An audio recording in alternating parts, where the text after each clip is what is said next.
Okay. Ganito sa ticket. Di ba? Oh.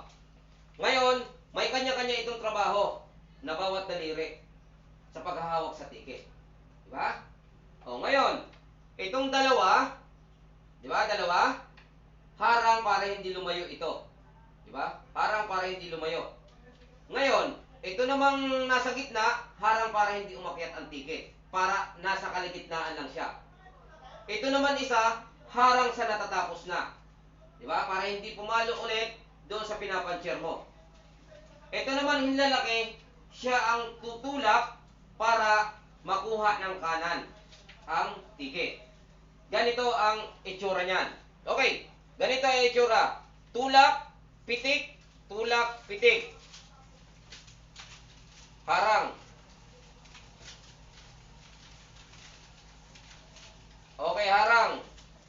Parang naglalaro ka lang. Diba? Parang naglalaro ka lang. O, harang.